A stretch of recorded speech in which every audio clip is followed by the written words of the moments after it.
तो मेरे दोस्तों, पंडित विजय शर्मा जी से हम आपको मुखातिब कराते हैं। आज जो फ़िलिस्तीन और इज़राइल के बीच जो जंग जारी है और इतना अफसोस है, सभी को पता है कि जुल्म सबसे ज़्यादा इज़राइल कर रहा है। वो मासूम मज़लूम लोगों पर जुल्म कर रहा है। अस्पताल हो या स्कूल, सभी पर ये मिसाइल गिरा रहा है इज़राइल। इसकी इतनी निहायत ही गंदी हरकत है। उसी पर अफसोस ज़ाहिर किया पंडित विजय शर्मा जी ने। आप सुनते ही आप खुद शर्मिंदा हो जाएंगे।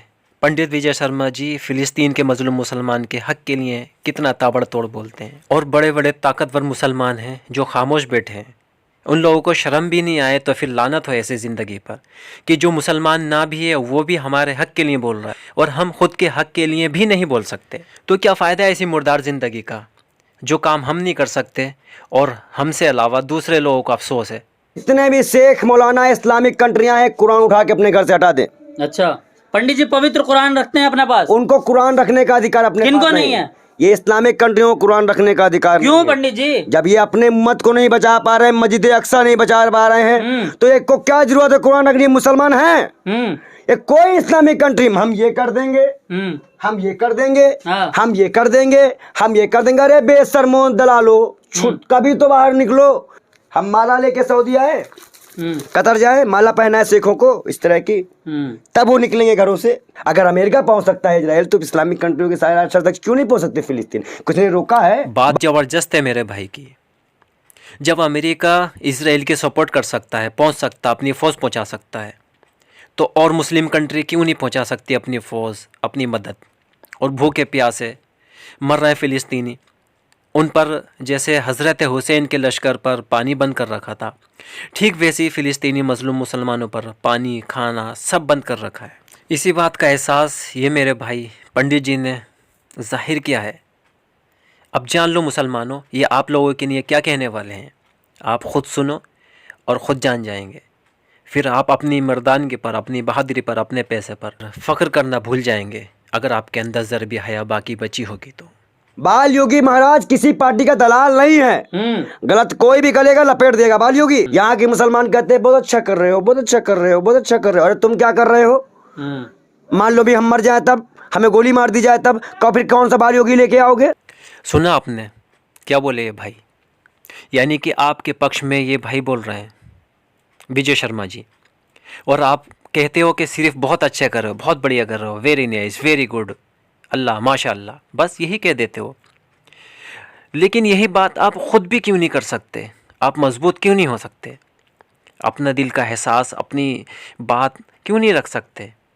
कहो, ये बात हकीकत है। उन्होंने कहा बिल्कुल, अगर मैं आज हूँ कल नहीं हूँ तो फिर कौन बोलेगा? क्योंकि ख़ुद का बोझ खुद के कंधों पर लेकर चलना तुम्हारे लिए बहुत ज़्यादा लाजमी है, और यही शख्स तुम्हारे खातिर देश विदेश में तुम्हारे हक़ के लिए, अमन सुकून की बात करने के लिए जाने को तैयार है, और आप ख़ुद के लिए ही घर बैठे कुछ नहीं कर सकते। आप फिर से सुने इनकी ज़ुबानी, ये आपका एहसास कैसे ज़ाहिर करते हैं। ये हमारे पास हमारा पासपोर्ट है। अगर कोई चाहता है कि इस्लामिक कंट्री में जाके मैं इस तरह के बयानात और इस तरह के शांति के पैगाम दूं, तो कोई मुझे भेज सकता है। ये मेरा पासपोर्ट है भाई, मुझे भेज भर दो।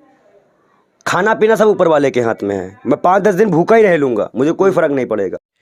हमारे आका हुजूर सल्लल्लाहु ताला अलैहि वसल्लम ने फरमाया, अगर आपके पड़ोसी भूखा है, वो चाहे किसी भी मज़हब से हो, पहले आप उसको खाना खिलाएं। और हमारे होते हुए फ़िलिस्तीन का मज़लूम मुसलमान भूखा प्यासा सो रहा है, फिर हमें शर्म आनी चाहिए। हम एकदम पेट भर के सो जाते हैं खुश मिजाजी से, खुश होते हुए, और हमें कैसे नींद आ जाती है, कैसे हम पेट भर लेते हैं। ये पंडित जी हमारे नबी की वही हदीस बयान कर रहे हैं, आप सुने इनकी ज़ुबानी। जो नबी का पैगाम था ना कि पड़ोसी भूखा है तो आप खाना नहीं खा सकते, जी बिल्कुल, वो आज झूठा होता नजर आ रहा है। शायद उस लाइन, उस हदीस को लोग भूल गए। सच में बहुत बहुत दुख हुआ। कितने बच्चे हमने देखे मासूम ऐसे गोदों में लिए हुए, एक भी इस्लामिक कंट्री का दिल ना पसीजा। दुख हुआ, बहुत दुख हुआ। जितने ही पैसे वाली कंट्रियां हैं ना, उनका सब कुछ एक तरफ, और फिलिस्तीन की एक मासूम शहीद की जिंदगी एक तरफ। बिल्कुल हकीकत है। एक बहादुर की ज़िंदगी कायर की 100 साल की ज़िंदगी से लाख गुना बेहतर है। जो इजरायली यहूदी लोग जुल्म कर रहे हैं, कायरता निभा रहे हैं, और मासूम निहत्थे बच्चों पर वार कर रहा है सिवाय फौज के सिपाही से लड़ने के। इसके तले आ जाओ, मैं इसका वास्ता देता हूँ पूरी इस्लामिक कंट्रियों को, कुरान का वास्ता देते कुरान का वास्ता हैं, देता जो सबसे बड़ी किताब है। अब तो हद ही हो गई, कुरान शरीफ का वास्ता दिया गया। अगर इस वास्ते को ये वीडियो उन तक पहुँचे और ये वास्ते को नहीं माने तो फिर वो मुसलमान नहीं बल्कि सिर्फ मुँह से मान है, सिर्फ गोश्त खा सकते हैं कि हाँ गोश्त खाने के मुसलमान तो हो सकते हैं। फिर लानत है ऐसे मुसलमानों पर जो कुरान शरीफ का वास्ता नहीं मान सकता और आगे नहीं बढ़ सकता। फिर वो बहुत ही ज़्यादा बड़ा कायर है, फिर बेकार है, वो कुछ भी नहीं।